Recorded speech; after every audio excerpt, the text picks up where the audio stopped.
Hello everyone, Matt here. This week's episode of the podcast was recorded all the way back in the early days of fighting on film, so features like the alley tally and its famous jingle are yet to come. So enjoy this one from the Fighting on Film vault as we take a look back at two short films from the acclaimed British director Peter Watkins.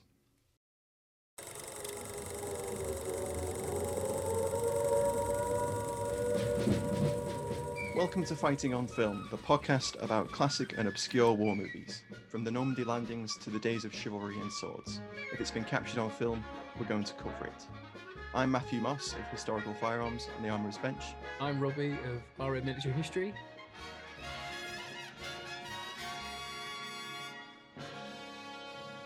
Welcome back to Fighting on Film. Me and Matt are back again with a new episode.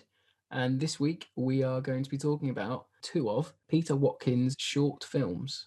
And some of you may know him from his very famous film, The War Game. Which is about nuclear war. It is, yeah. But today we're going to be discussing two films which are slightly different subject matter, slightly earlier, but they're both still conflict films. Yeah, they're war films. Both done in a sort of earlier version of his style. So we can see where his style evolved from into what he's probably best known for in The War Game. Yeah, which I cannot watch. So this is why we're doing Robbie, his short films. Just for some background for the listener, Robbie is adamant that he will never watch The War Game because nuclear war terrifies him. Yes, and I think nuclear war terrifies everyone, Robbie. No, but, I'm not exclusive to that little sort of fear there. I've watched The War Game many times, and it is terrifying and horrible, but it's a great film. Without doubt. Not that you'll ever know. No, I mean, if we get to 1,000 Twitter followers and like concurrent listeners, I'll put myself Fighting through on it. Film. I'll put myself through it for you Good guys. idea. Good idea. Yeah, that's your little. Definitely, everyone listening, follow us now. Yeah. So we have to subject Robbie to The War Game. You need some sort of Clockwork Orange contraption, I think, to make. Good God, yeah. That would be, yeah. You would definitely be scarred. I think I would. So let's get back to our point. We are today discussing two films, 1959's The Diary of an Unknown Soldier and 1960-61's The Forgotten Faces, which is a film about the Hungarian Revolution of 1956. And Unknown Soldier is a film about World War One. It is, yeah. And they're only shorts. They're 20 minutes long each, max, I think. 17, actually. 17 minutes, yeah. They're both identically 17 minutes long. So they're good, punchy little watches. Yeah, they really, yeah. You know, they hit hard or don't, as we'll find out. But yeah, they're the only ones filmed by a group of filmmakers called the Playcraft Film Unit, and they're like an amateur dramatics group that Peter Watkins sort of stumbles across after he does his national service. Yeah, so he was doing his national service in Canterbury, and came across this play group or a theatre group, basically. And I think from there he sort of like co-opted them and got them to help him with the films he wanted to make, which is really interesting. Yeah, he shoots one of his first films in 1956, 1957 called The Web, and it's about a German soldier who gets caught by a group of Maquis resistance fighters. Unfortunately, it's been lost. And then he does one called Fields of Red, which is an American Civil War sort of short film. It's all very amateur.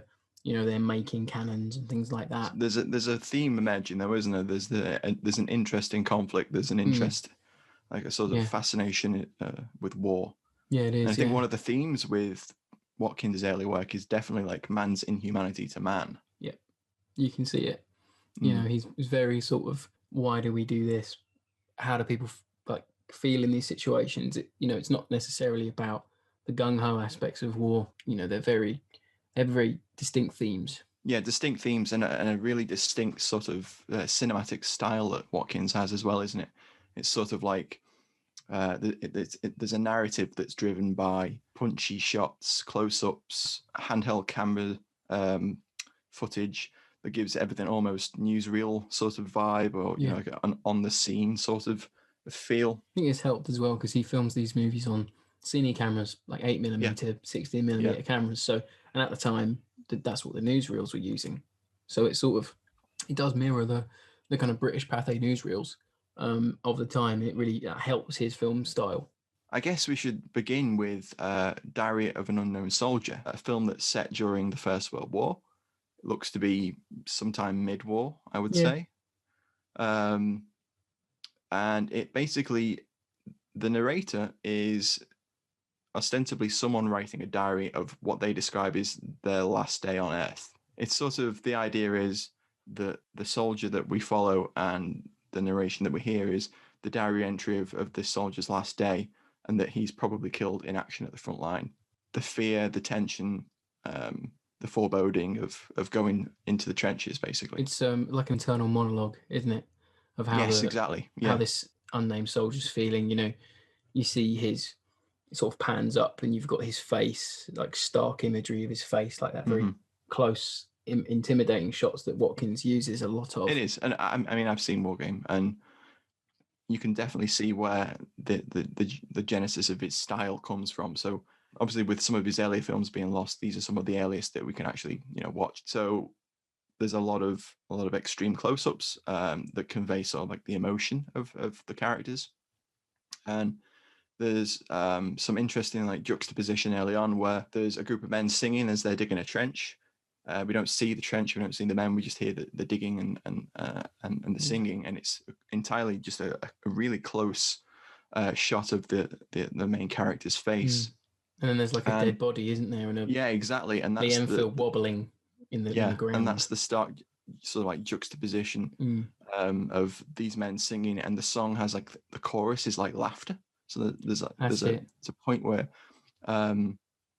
it's sort of there's laughter, and then the camera goes from a close-up of the main character's face and looks directly at this fallen soldier, this dead soldier, and it's very graphic. He's quite clearly deceased, and these men that we don't see in the background, they're digging a trench, are singing along happily. Yeah. And then the narrator is sort of describing how the warmth of the early morning light, is taking him away from the realities of war. But at the same time, the viewer, we're literally looking at the reality of war, which is, this fallen soldier, this dead soldier. Like I think he's quite good at that. He's good at sort of juxtaposing his words and stuff and the narration. Yeah. But then I think it quickly sort of, it tails a little bit, I think, for me. There's a little, I think when it starts to show the other members of his section, I think that's when the sort of film starts to go downhill a little bit. There's a lot of character set up, but it doesn't go anywhere. It doesn't go anywhere. Yeah. He goes, oh, that man Tom, he's been at war longer than all of us. Yeah, since 1915 and etc. And it's like, well, when's this set then? Yeah, I mean, I think it's set maybe 1916. They have Gore Blimey caps. Yeah, they do. Yeah, and they do put on steel helmets. Yeah, So it would be probably 1916 onwards, I would say. From the kit as well. The kit's not bad. From an accuracy point of view. Some half decent puttees there, weren't there? Yeah, they were. Unlike Trench 11. Yeah. And then it sort of goes into this big long sort of monologue about, I feel ill and my chest hurts and why do I hurt and I can't tell anyone. It gets a bit whiny for me. It does. And Watkins himself is the actual narrator. He is, yeah. It's worth mentioning, but he isn't the actor in the film. That's played by someone called Brian Robertson, who's an amateur actor. Yeah. Who does a good job. They do well. The actors in it are good. The whole cast is solid, and there's no on-set audio recorded, so it's all dubbed later. So it's just filmed on a silent film camera. Then we have the narrator over the top, and some pretty effective sound effects are used. Like the marching, the mud, the gunfire, etc. They're all pretty good. The mise en scène and everything like that is really good, and it's a shame that his words are just. Yeah, it does feel like it does feel like the front line. You do get that sense of you being in the trenches, although you aren't. You're clearly just in like a muddy quarry or field or something like that. It does that trick thing that these sort of movies have, where they're filming upwards, so you don't see the wherever they are. Exactly, and that's one of the clever aspects of Watkins' sort of like cinematography. Because although he's a director, he's the cinematographer for those films. Yeah, he's doing everything, isn't he? Especially in this first one we're discussing. You also get, that the ability to not show backgrounds and to have a very tight field of view, which benefits. It does benefit the movie. It does, and it gives you have that atmosphere of being at the front line. At times it feels more like a letter than a diary entry, because he's sort of like, he discusses like one of his section that he hates. He just doesn't like him. And not like him because he seems to enjoy the war. Which is fair enough, and that's the kind of thing you probably write in a letter or a diary. But there's points where it struck me as it seems more of a letter rather than a diary. Yeah. So when he's sort of going on about like, oh, I feel really sorry for the lieutenant and I feel sorry for him and sorry for that. It's like, well, have you actually asked him? I kind of got a bit. It lost me a bit because it was like, well, it's like a bad RC sheriff interpretation a little bit. Yeah, there are some tropes of World War One in there as well, aren't there? So like poor infantry, hapless fighting lieutenants. over 200 yards of ground. He even says that, innit? He does. He does. That's one of the things he says. You know, we'll probably lose this tomorrow in a counterattack. Yeah.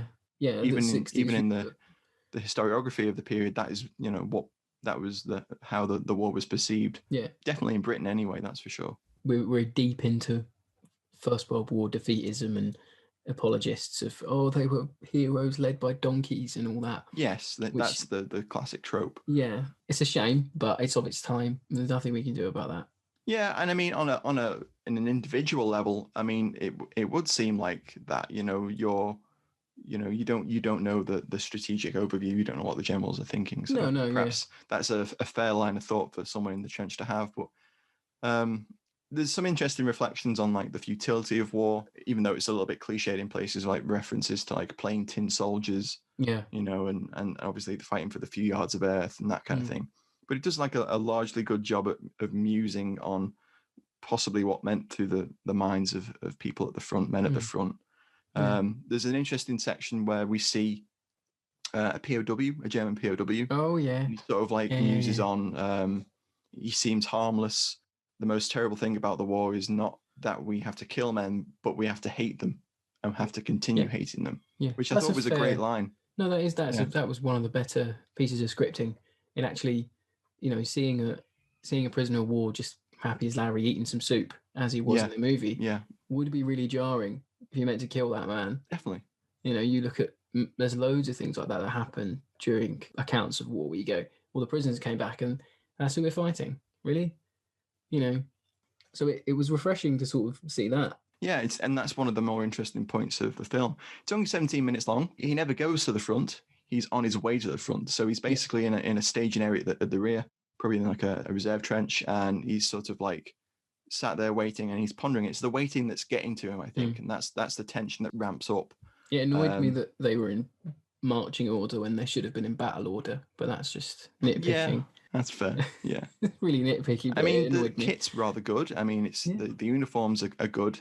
The rifles are mostly mock-ups, though. Yeah, I was going to ask you that. So they're very good mock-ups, but they're kind of like, there's attention to detail in you know, a couple of them have like charger bridges, like the SMLE would actually have, but the execution is a little bit crude.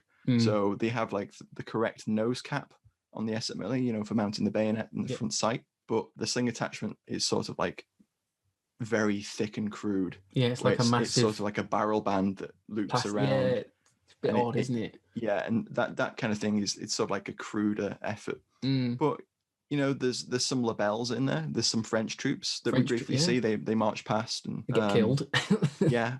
Well, the main part of the film is sort of like an imagined battle sequence. That's it. Pictures himself at the front line in a battle fighting. Yep. And you know, the viciousness of the fighting.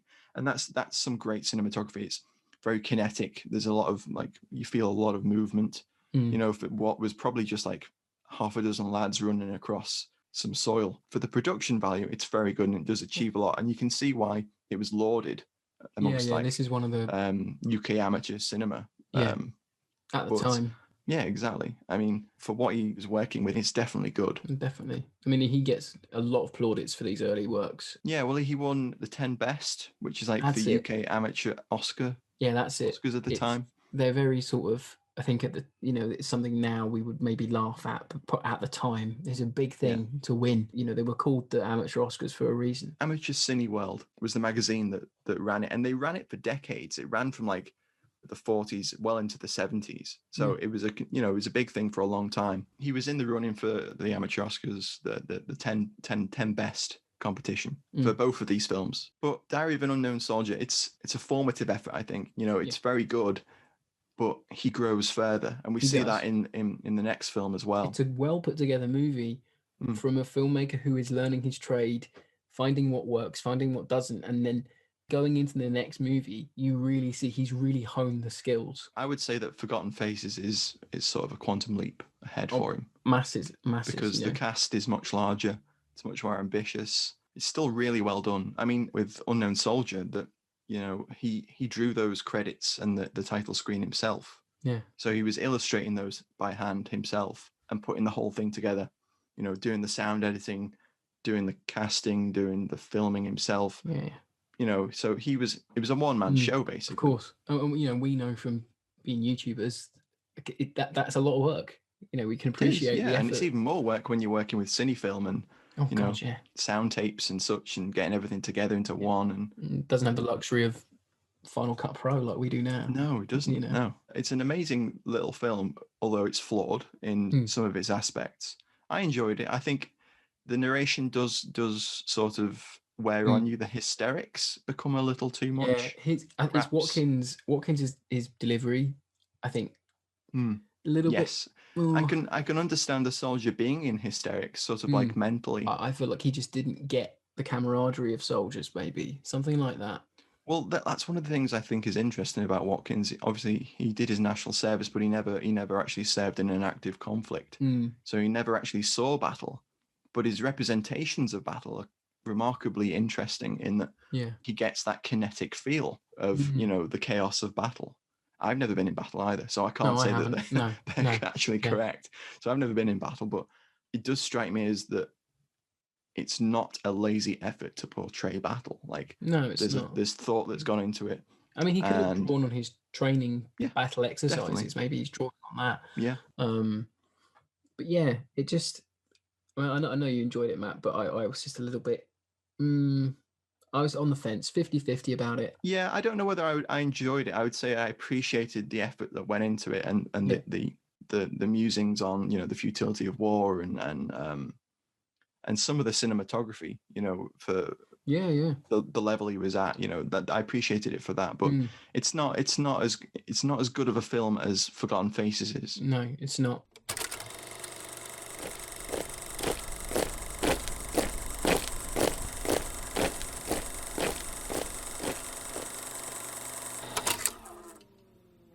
So Forgotten Faces released, some sources say 60, some say 61. Probably filmed in 60, released in 61. Yeah, I go for that. It's based on the Hungarian, I say based on, it is the story of the Hungarian uprising, which is in 1956 in October into November. And it's there was a man called Matthias Rákosi, and he was a sort of Soviet puppet. He was Hungarian, but he'd been in Moscow for years, and he was a very staunch Stalinist, put into Hungary as a puppet. They had the sort of reforms, the collectivization of land, all the good things were being sent to the mother country, Russia. The propaganda would say, we've made 30,000 pairs of shoes this week. And everyone would go, oh, fantastic. But then the reality would be your shoes fall apart because they've made with shoddy material to impress the world, saying, look at Hungary, it's making so many things. It's fantastic. But the reality is usually comes around with these puppet states of the Soviet Union post-World War II is it's very bad to live there. It's depressing. Nothing runs on time. It's not a very nice place to live. There was an economic downturn, wasn't there? Yeah, massively. So Rákosi eventually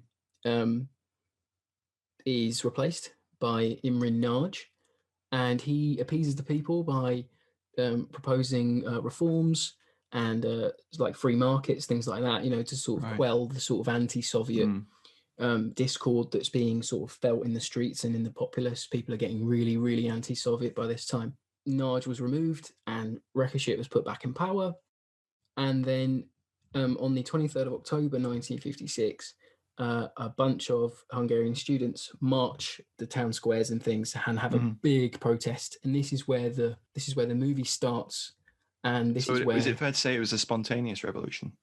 From my research, it sort of feels like it was it was a tinderbox, but then the students sort of they ignited the spark. Yeah. with their peaceful protests, and then what led into the fighting and everything else. And I think it starts after the students have marched. Yeah, it's sort of the initial part focuses on like a follow-on protest marching on the city centre, isn't it? Well, they never actually reach the city centre. No, they don't, and they didn't. So Watkins's film starts with this one road in Canterbury called Gas Street, and it was filmed at the old gasworks there. And there were these disused cottages that were used by the civil defence for like rescue reconstructions and things. I think they were doing training, weren't they? To sort of like how to rescue people from buildings that have been damaged in the event of a nuclear war, which was, probably. At the time that was very much a day-to-day occurrence.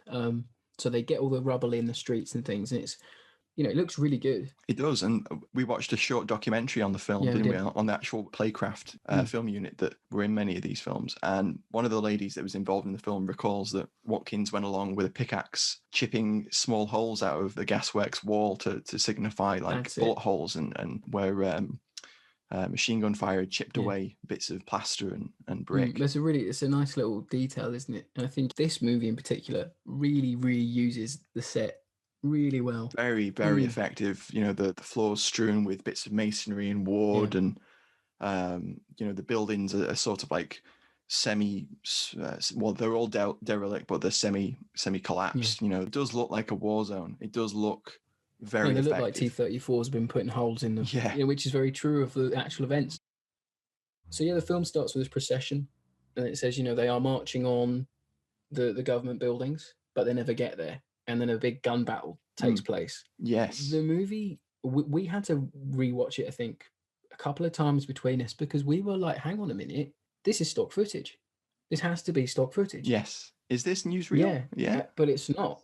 And it isn't. And that's one of Watkins's brilliant tricks and one of his traits, that he is able to create footage through his cinematography, which makes you feel immersed in the situation. So there's sort of scenes where the camera sort of pans to a center of the action, but it's slightly too slow, just like a news camera would be. So the cameraman's reacting to something going on, and you don't always focus in time. And there's a couple of instances where you get that feel there as well. I don't know whether Watkins planned it that way or was intentionally recreating it, or he basically just said to the cast, right, you do this, you do that, action, and then he just reacted and shot how how he wanted to see it. It's got a really great sense of scale for a movie like this. It does. It doesn't feel as claustrophobic as Unknown Soldier does. The camera angle, the actual shots, I should say, aren't as tight. So you have a broader sense of scale, which helps when Watkins comes in to do those really close-up crops on the forgotten faces of the people involved. Yeah. He has this breadth of scale in that we can see what the crowd is doing, what's going on, the gun battle, etc. And then there's moments in the film that slow the film down, and we get a more personal sort of idea of the characters. He presents a selection of freedom fighters for the audience, but they're that they may be named, or there's a little close-up of them again, and I think this is where his close-up style really, really works, because it's you can definitely see in the way that the prop department and the makeup department have dressed and distressed these people. They look like they've been fighting against Soviet troops for days. They look amazing. There's a great attention to detail in the costumes. So the civilians, so they're wearing clothes you'd easily be able to get hold of.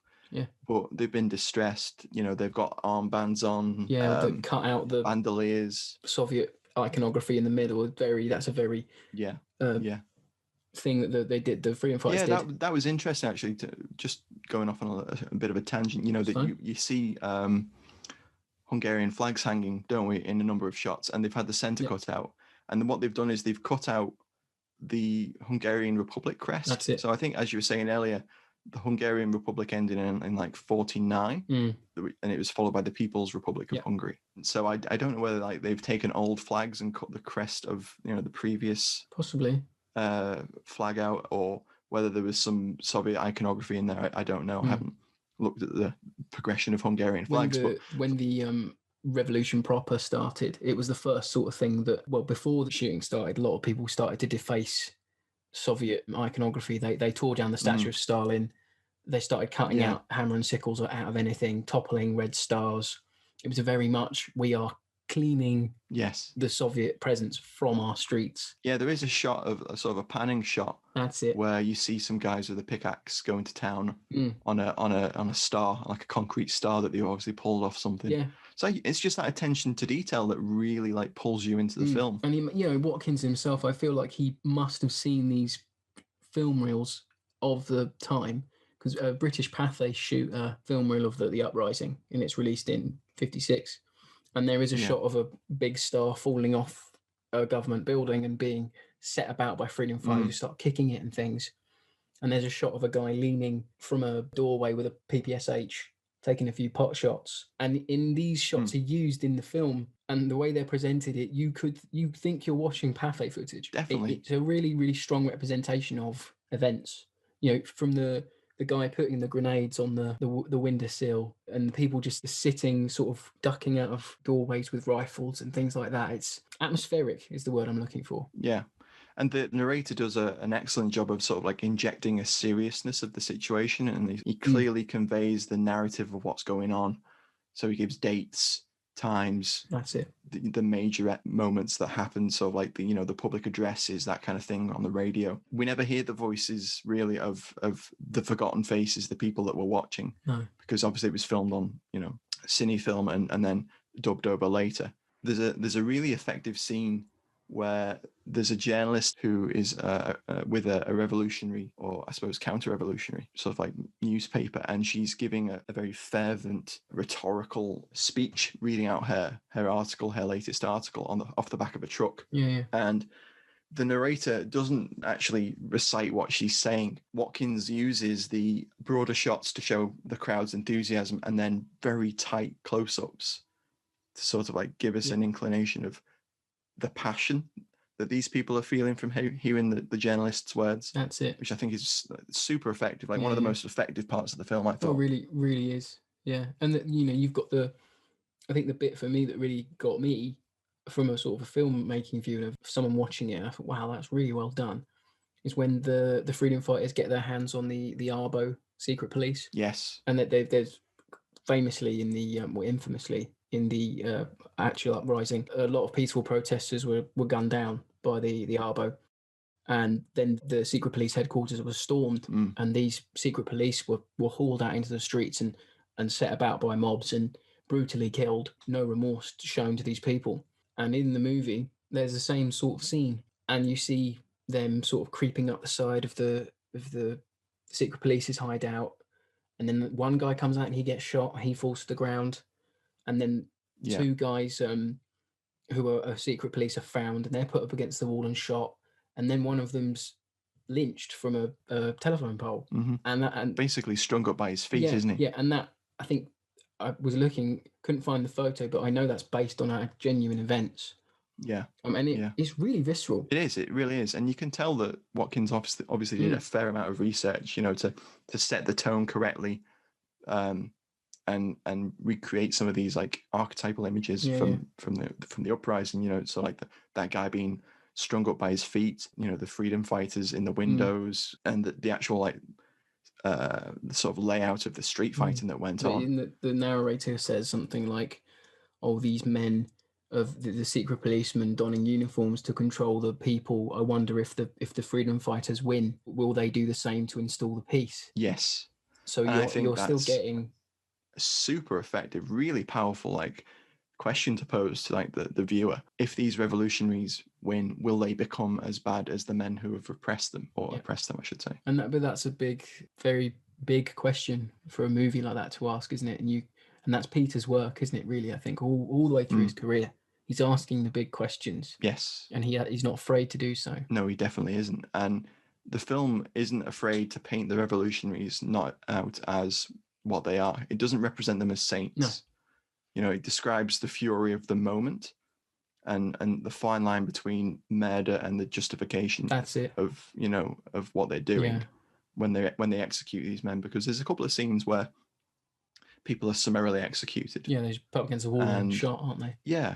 And it doesn't shy away from representing the revolution in terms of reality, in realistic terms. It doesn't gloss over some of the acts that were probably perpetrated, which is the same for any conflict like that and any revolution. There's always going to be, no coup is bloodless, really. When the revolution is going well, you get a little reprieve where everyone's sort of being treated and they're enjoying being free. The Hungarian revolutionaries were free for a week or so with no Soviet control. And it's a celebrated moment in Hungarian history. Sort of one of the first times since the Second World War, the Soviet Union had looked weak. Stalin was dead. It was sort of a very, very turbulent time. And the Soviets, in real life, the Soviets decide, no, we're going to show a show of military strength. And they move in on the 1st, 2nd of November, 1956, and they nearly destroy Budapest. And that's shown in the movie. There's no tanks or anything like that. But I was fully expecting a T-34 to come rolling down that Canterbury street. Yeah, you have the feel. And, there's sort of like, it describes how the tanks fired indiscriminately into buildings and collapsed. And that's it. We have very claustrophobic scenes of people being dragged out of rubble. And like screaming in pain and all that. And you've got, people wearing bits of captured Russian kit trying to get people out. Those shots are brilliant, aren't they, really? They're really good. They are. It's very, very effective. And I think the conclusion of the film is very effective as well. And it's one of the tropes or one of the stylistic cues that Watkins uses time and time again. So at the end, the narrator sort of lists off the fates of the forgotten faces, doesn't it? Yeah. And it's sort of like dead, refugee, executed, deported. And it goes on for it's a long shot, maybe 2 minutes. It feels very long, but we get those tight close-ups of the faces again. They're people that the narrator has imbued some sort of life into, and we become attached to the character. So there's a character that's set up a first aid post, isn't there? And we get a little bit of his backstory. He's a teacher. He wouldn't have joined the fighting, but he saw friends of his being killed in the street, so he got involved. And we find out he's killed. His girlfriend's become a refugee.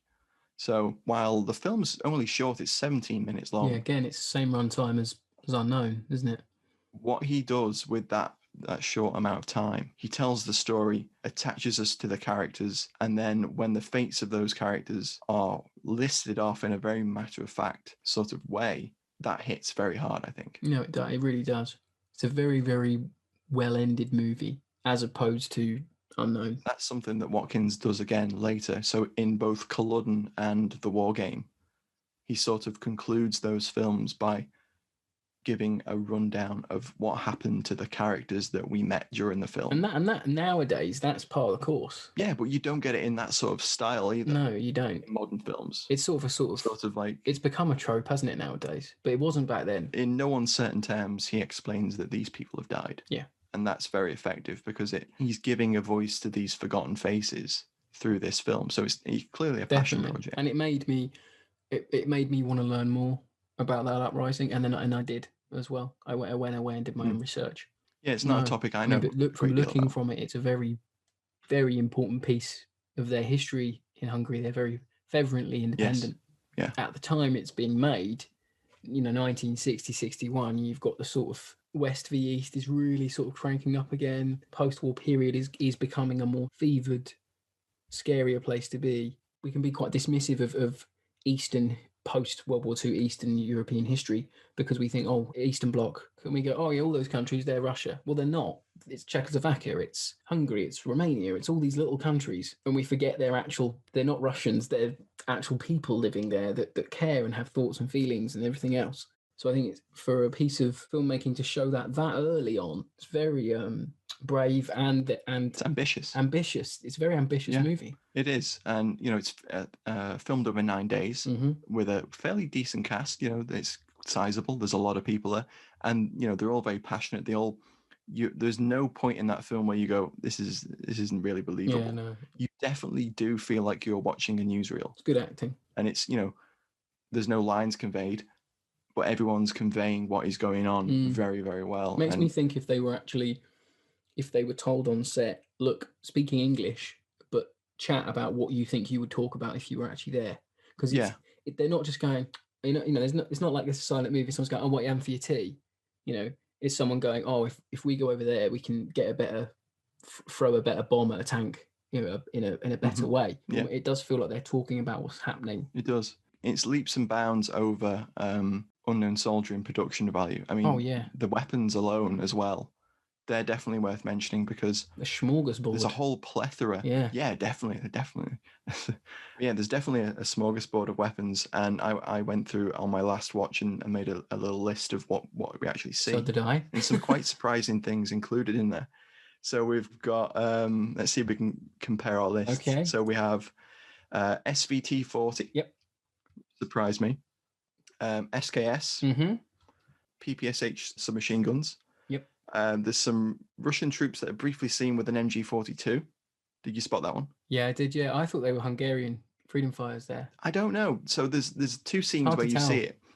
The beginning of the film, there's men in uniform, and I think they're supposed to represent perhaps Hungarian state police because it's around the police station. Yeah. That would be right. And then later on, we see a team that is clearly like in civilian dress. Yeah. So they're clearly like supposed to be freedom fighters, the revolutionaries. And then there's sort of like a plethora of Mosin-Nagant 9130s and M44s. There's a Mauser in there somewhere. And then there seems to be a Mauser in there, and there's an MP40 as well. Yeah, there is. Yeah. And towards the end, some nice Russian stick grenades. Yes, definitely some stick grenade action, and there's like a brief shot of I think it was a Tokarev TT-33 as well. Yeah. Some really interesting weapons included, and all of them are really accurate to what would have been available. Yeah, I mean, even down to like the PPSHs having 30-round stick mags in them over the drum mags. I mean, it's a lovely little touch. Yeah. So you see both. You see stick mags and drum mags, and the PPSHs are seen like throughout, and they would have been. So what were the Hungarian police armed with? Probably PPSHs and yeah. It's a lot of from watching the stock footage and a lot of photos from the time. It's ex World War II Soviet surplus. Yeah, basically. They haven't got AKs just yet. No, but the interesting thing about the Hungarian uprising, the revolution, is that it's the first time the West ever sees an AK-47. Oh wow! So, Life magazine. A photographer from Life magazine captured a couple of really iconic photographs of a young Hungarian revolutionary who became known as the man in the bowler hat. So he's wearing a bowler hat, like a waistcoat, and some other accoutrements, and then he has an AK-47. And it's the first time that the West had seen one of these. Oh wow! Actually, they knew about them. Sort of like the intelligence services of the West knew about the AK-47 in the early 50s. But they hadn't actually seen one until the revolution. Obviously, we don't see one of those in the film. No, not in the film. There definitely weren't any more than perhaps one, if any, in Britain at that time, and they definitely weren't in hands that were going to allow it to be in a film. They weren't going to give them to an amateur dramatics group. No. Yeah. But saying that, it's a very impressive collection of small arms that we see in the film. Really good. So we tried to track down how they came about these weapons. And at the end of the film, in the credits, it credits a chap called Roger Culloden, who's listed simply as firearms or weapons. And I can only assume that he had access to a collection of weapons, and some of them appear to be functional. So there's a Mosin-Nagant that definitely fires, and I think there might have been an SVT-40 that fires. Yeah, there is some blank firing going on. Yeah, pretty sure. So very interesting, but couldn't find any more about Culloden or I couldn't. Where they came from. But in the credits, it does say Home Brigade's depot. Oh, the Home Counties Brigade. Yeah, that's in Canterbury. So I wondered maybe if that guy was an armourer or worked for the armoury at the barracks. Possibly. I mean, I don't know whether the Home Counties Brigade would have had so many Soviet weapons. No. I mean, I just don't know. Where the heck are they getting them? It's either a private collection or they splashed out and approached someone like Baptiste, the film armourer company. Yeah, possibly for these weapons, but yeah, very impressive on the weapons side, and very impressive film, really good. For 17 minutes of an amateur production. And as a docudrama, Watkins is the sort of pioneer of the docudrama format. He is. And if you are a fan or a student of film, this movie is one that you should sort of cite. If you're going to cite anything about documentary the inception of pseudo documentary filmmaking. Watkins is your man. You know, he invents the genre, in my opinion. You can certainly see his unique style sort of like develops through these two films. Yeah, most definitely. And in the future, we're going to cover Culloden, which is 1964. We are, yeah. And that's one of his first films that wasn't an amateur film. It was, I believe, produced with some funding from the BBC. That's it. And that's a brilliant film. Yeah. Hard going, but a brilliant film. But then I think a lot of Watkins' work is hard going. It's not meant to be an easy watch. But it's brave, isn't it? It takes a brave filmmaker to say, no, I'm not going to make something that will make money, or is to make money. I'm not going to make something that will be easy on the eye. I'm going to make what I think is the truth. And I think, you know, if you're a filmmaker that wants to do that, more kudos to you. Sod the critics, you know. Well, in this case, the critics loved it. So wins a 10 best, doesn't it? It does. So both of these films were critically acclaimed within the amateur cinema circle in the UK. Yeah, they were lauded. And you can see why. Lauded, definitely. Yeah, lauded. So between Unknown Soldier and Forgotten Faces, there's a marked jump in sort of like his vision and the way he wants to make these films. He goes from making this movie to working for the BBC and making Culloden. Yeah, his skills recognised, basically. And really much so. You know, given a feature-length slot for his next movie. Thank you for joining us, guys. We hope you enjoyed this episode discussing some of Peter Watkins' early films. Do let us know through Twitter @FightingOnFilm what you thought of the film, and also what films we should be watching next. We love hearing your suggestions. We've got some absolute crackers from you in the last few weeks. Big thank you to everyone who's followed us, downloaded, listened, shared. It really means a lot. So thanks for listening, guys. My name's Matthew Moss. And I'm Robin Maguire. Until next time. Bye-bye. Hello, Matt from April 2021 again. So it looks like we've passed those goals Robbie mentioned, and he is actually going to have to watch The War Game, which is great news as it's a hell of a film. Sorry, mate.